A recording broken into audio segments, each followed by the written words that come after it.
E agora vamos falar de apneia do sono. Você sabia que dormir é muito importante para a sua saúde? Então a gente vai entender essa história toda do sono com ela, que é especialista. Doutora Francine Mendonça, neurologista. Ah, você já conhece, né, gente? Não precisa dessa social toda. Bem-vinda, viu, doctor? Obrigada. Viu, doctor? Obrigada. Bom dia para vocês que estão em casa. Você já observou que o seu parceiro ronca? E não só isso, é como se ele parasse a respiração durante o sono. É como se ele despertasse assim, como se estivesse se afogando. Opa, existe um distúrbio da respiração frequente no sono, que se chama apneia do sono. Quer saber mais? Fique aí que eu vou dizer todos os sintomas e os fatores de risco dessa condição tão frequente. Está no ar, Entendendo o Cérebro com a doutora Francine Mendonça. Vai!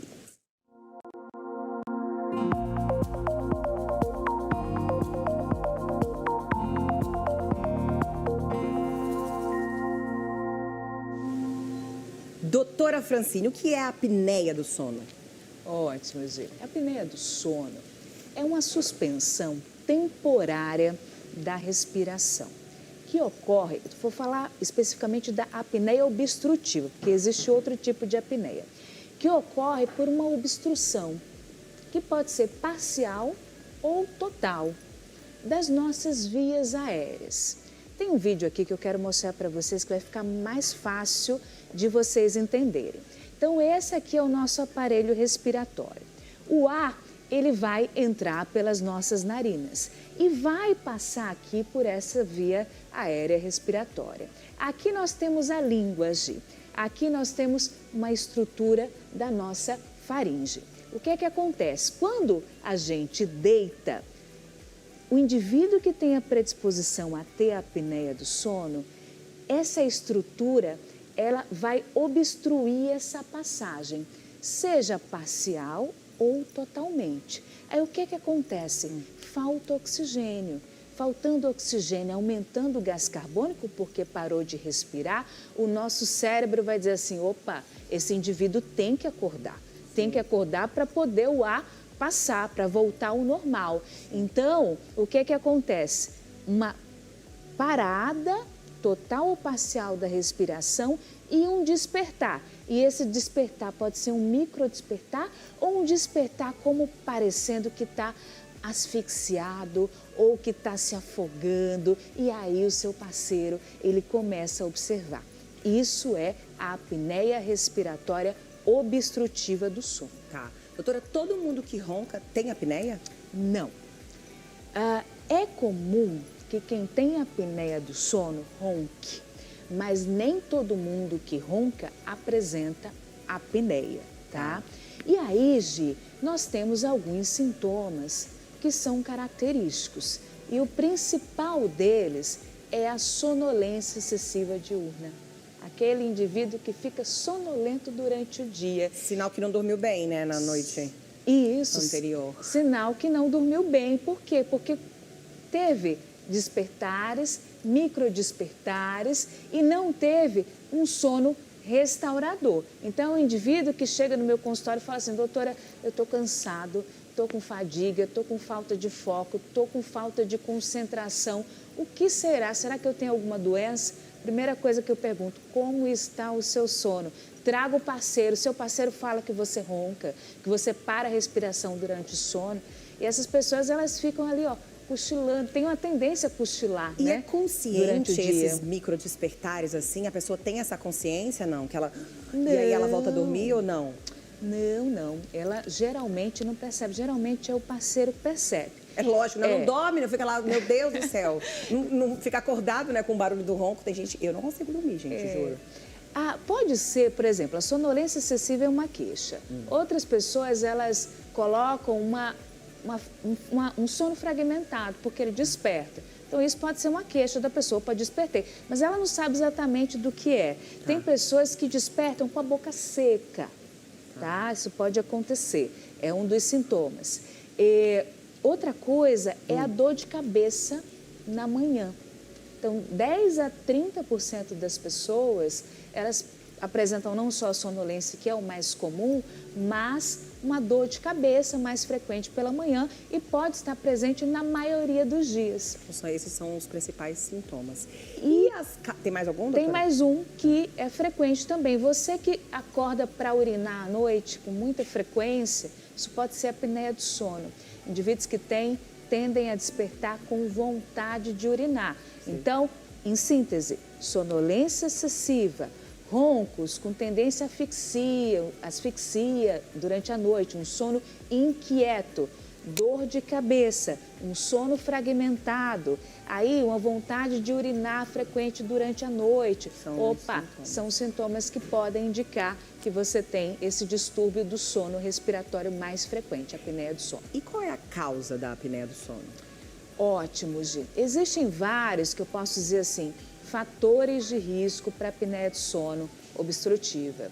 Um dos, aproveitando aquela figura que vocês viram uma língua ali caindo, vocês viram, a gente tem aquela cortininha, né, que é a úvula. Quando a gente abre a boca, a gente vê que pode estar aumentada. Quem tem adenoide, aquela hipertrofia das amígdalas. Então, uma alteração anatômica pode ser causa. Quem tem desvio de septo, quem faz aquelas tomografias e que vê um achado ali pólipo nasal. Fatores da sua estrutura anatômica podem estar obstruindo isso aí, tá? Outra coisa, um fator de risco assim, muito interessante é a obesidade. Quem é obeso, à medida que se aumenta essa obesidade, o índice, tem maior tendência de ter apneia obstrutiva do sono. Tem estudos que colocam que se você aumenta o peso em 10%, você aumenta a possibilidade de ter apneia de, em média, 6 vezes. Então, veja como a obesidade tem relação com a apneia do sono. Sim. Tem homens, é mais frequente em homens, é mais prevalente com o avançar da idade, também pode acontecer. Quem tem história familiar de apneia obstrutiva tem uma relação. E tem várias doenças que se associam à apneia do sono. Tem um exame que detecta, olha, você tem apneia do sono, vai ter que tratar ou não? É por sintomas? Tem um exame, tá? O principal exame diagnóstico se chama polissonografia. O exame do sono, já falei dele várias vezes aqui para vocês, em outras condições. E uma das principais indicações da polissonografia é a apneia do sono. Aqui também vai aparecer. Você fica com os aparelhinhos e dorme a noite inteira para saber se tem apneia? É esse, não? É esse. Eu trouxe até aqui a ilustração da polissonografia. É isso. É esse? Então, você, à noite, esse exame pode ser em domicílio ou pode ser em institutos do sono, né? Geralmente. Dorme com isso tudo no rosto? Dorme com esse aparato. Não dorme, né, gente? Vamos combinar.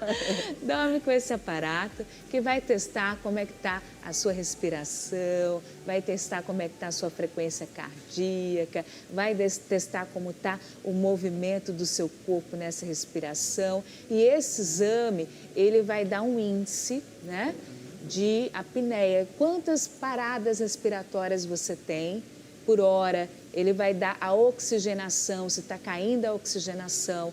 Então, é um exame muito importante para o diagnóstico de apneia obstrutiva do sono. E ele também, Gi, vai dar um parâmetro para a gente. É uma apneia leve, é uma apneia moderada, é uma apneia grave, a depender da quantidade, vamos dizer assim, de paradas respiratórias por hora que você tem durante o sono. Tem tratamento, tem cura, doutora? Ótimo, tem tratamento, tá? O tratamento principal é esse que vocês estão vendo na tela. É um dispositivo que chama CPAP, tá? É um dispositivo que vai lançar uma pressão de ar nas suas vias aéreas. Porque o que acontece na apneia? Mas você tem que dormir assim para sempre? Você dorme com esse aparelhinho. Só tem esse tratamento, doutor? Não, tem outros. Por exemplo, esse é o principal, tá, Gi? Mas esse é um tratamento que ele não é curativo. Ele vai tratar os sintomas, né? Ele vai deixar a senhora dormir do outro lado, entendeu? Que a pessoa vai parar de roncar. não é isso? E vai ajudar também a pessoa a respirar melhor. Isso, ele vai romper aquela obstrução que se estabelece na apneia obstrutiva. Tá. Esse é o CPAP. Lógico, tem outras condições, tem outros tratamentos, como quem tem alterações anatômicas, desvio de septo, um estreitamento das vias aéreas, né? Tem procedimento cirúrgico para correção, tá? Tem aparelhos que são intraorais, dentro da boca, que projeta mais a mandíbula, que ajusta mais a língua. Então, tem aparelhos que podem ser utilizados. Aquela placa também é para isso, não? Essa geralmente é para bruxismo, tá? Mas tem aparelho, essa placa que a maioria conhece, né? Sim. Tem uma placa para bruxismo, mas tem um aparelhinho que ele ajusta a anatomia, né, da região da boca. E em casos que não respondem, ainda pode-se tentar medicamentos. E medidas, tem pessoas que têm apneia só por causa de como deita. Sim. Tem gente que deita de barriga para cima, tem tendência a ter apneia. É a apneia do deitado, do decúbito, vamos dizer assim. Você mudando o jeito de deitar já melhora. Perdendo peso já há uma possibilidade de melhorar. E a última coisa que eu queria, assim, só para trazer o porquê que eu trouxe esse tema e por que é importante tratar. A apneia do sono, está relacionada a uma série de problemas se você não trata. Sim. Como, por exemplo, predisposição ao diabetes, problemas no coração como arritmia, doença das coronárias, insuficiência cardíaca, predisposição a aumentar o peso, problemas psicológicos, não concentra, baixa produtividade. Então, se você tem essa condição, observe que seu parceiro tem, leve para assistência médica, para o neurologista ou mesmo pneumologista para poder dar um diagnóstico adequado.